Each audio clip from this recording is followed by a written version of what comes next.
This episode is brought to you by DeleteMe. Use my code SNUBS, SNUBS, for 20% off at joindeleteme.com/morsecode. Data brokers, they're a hot topic when it comes to privacy, and if you have watched any of my previous videos about them, you already know what they are. But have you ever wondered how data brokers went from humble little beginnings to becoming the modern day spies of the internet? To really understand what a foothold these companies have in our society, we are about to take this journey through time back to when they started. Why do they exist in the first place, and what kind of legal implications exist? Our story begins way back in the early 1900s with the birth of credit bureaus. Yeah, we all know them.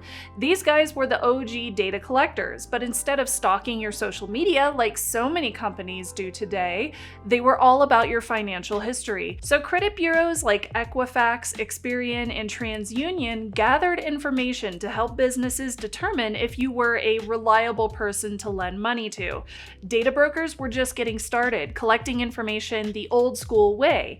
Fast forward to the 1950s, and things start to get a little bit more automated. This is when credit scores were first used. People could get jobs in information brokering. Yes, that was an actual job back in the day. Information brokers were folks with, as strange as it sounds, library science degrees. Nowadays, it sounds very old school, and it was, but that was also how data was collected in the mid-1900s. Now, with the advent of computers, data collection went digital. By the 1970s, companies were starting to use mainframe computers to store vast amounts of data.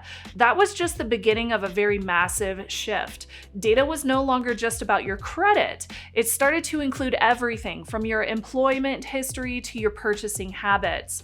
It was in 1977 when the very first fee-based information directory was published by this person named Kelly Warnken. So in a sense, these kinds of companies have been around for decades. They have just changed from analog, like writing things down in a notebook, to digital, and then they started increasing their collections of data.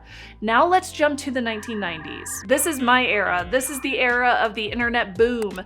Data brokers had a field day with the new technology, and suddenly they had access to this gold mine of information right at their fingertips. That included websites and email and online shopping. It was all there for the taking. Now data brokers could create marketing profiles about you with data on your online habits.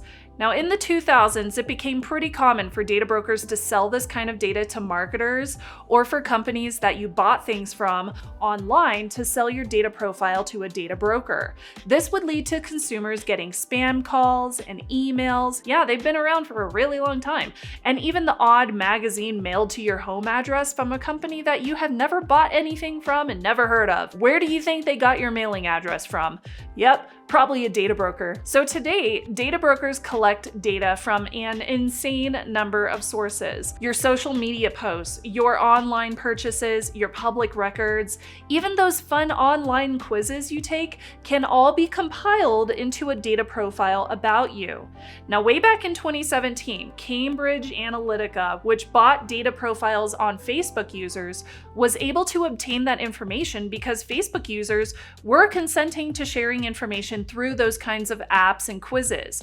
The problem was nobody paid attention to what was being shared. Data ended up being scraped from 50 million profiles, and eventually Cambridge Analytica was ousted. These data brokers now collect personal data such as income, ethnicity, political beliefs, and even geolocational data. Now, they do get this information from those public records, sometimes private sources like census data, sometimes it's social media or court reports or purchase histories, and then they sell or license that info to third parties for various uses like background checks for jobs or housing. Or private citizens and companies can simply go to those data broker websites and search for profiles.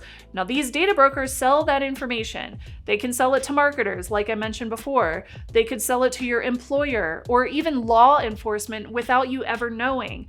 They can piece together your life story from all those different places. services. I am betting that you probably Googled yourself before just out of curiosity and to see what information is out there. And you may have run across a data broker profile showing all sorts of information about you. It's absolutely creepy and it feels invasive. So to be honest, data brokers are a huge headache, but it seems like nothing is being done to stop them from being in operation. Now, this is where my sponsor comes in. I'm so happy that I've gotten to work with them for such a long time.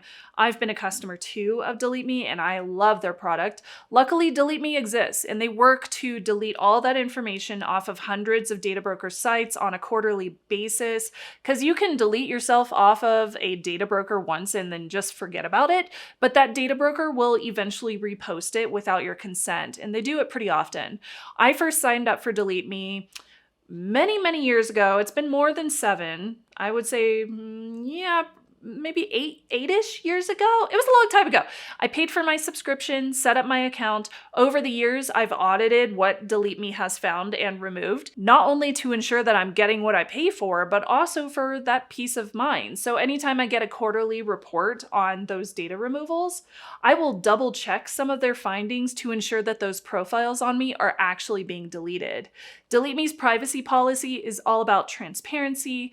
It's all about control. They collect only the minimal necessary data, just enough to help you manage your personal information effectively. And you get to decide what information to share and how it's used. So if there's a specific piece of information that you don't want to add to your DeleteMe profile so that they can find and search for that and opt you out based on those search queries, you don't have to add that information to DeleteMe. DeleteMe only uses your data to remove it from data broker websites. They don't share your information with anybody else, so there's no worries about your data being sold or misused. Plus, DeleteMe is not owned by any PeopleSearch or data broker sites. They are not in the business of selling your information. They're here to protect it. Security is a top priority for DeleteMe. Even though the data they collect is already public, they follow strict guidelines and best practices to keep your personal information secure. So if you want to dive deeper into what they do, you can check out their security measures over at joindeleteme.com/security. Also, I wanted to mention there's no white labeling.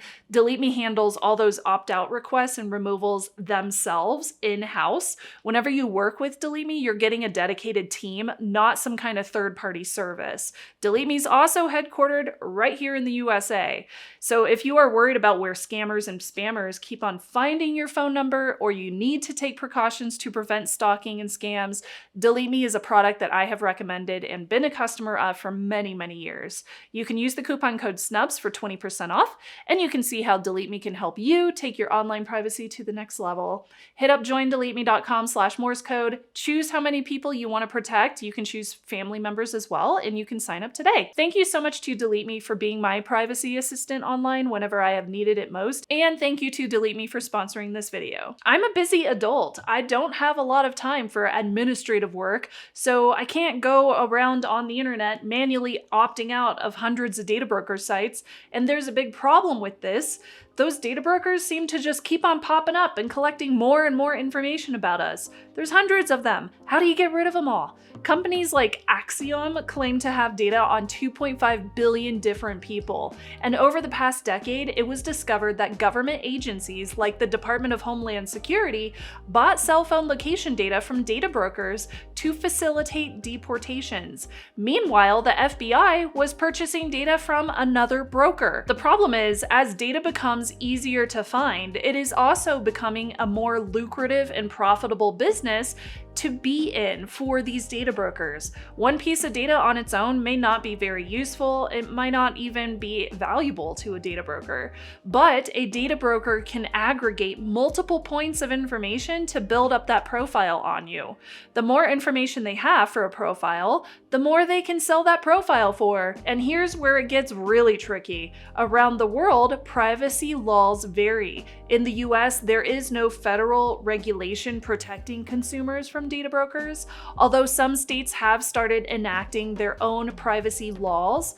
In the European Union, GDPR regulates data brokers, ensuring that they do follow strict guidelines. Now, we do have the Fair Credit Reporting Act here in the States, and that dictates how information collected for credit, employment, and insurance reasons can be used.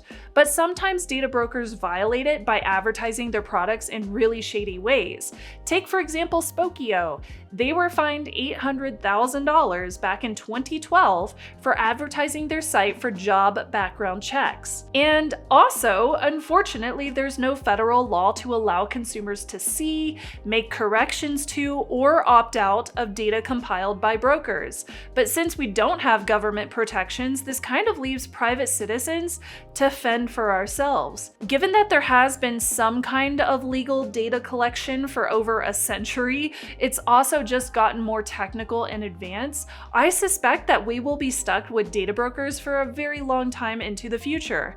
And with the changes in new technologies, such as AI being integrated into our phones and our computers, and the value created for data profiles, privacy should not be an afterthought.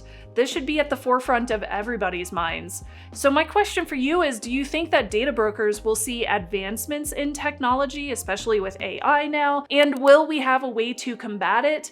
Right now, opting out using DeleteMe and being mindful of what data we put on the internet in the first place seems to be the best defense we have. But I would love to hear your thoughts below as well. Thank you again to DeleteMe for sponsoring this video. I love delving into research subjects like this and learning more about the problematic issues that we have with things like data brokers. So I hope that you enjoyed this video too, because sometimes I just want to nerd out and talk about things like this. I want to vent. I hope you enjoyed it, and I'll see you next time. Bye, y'all.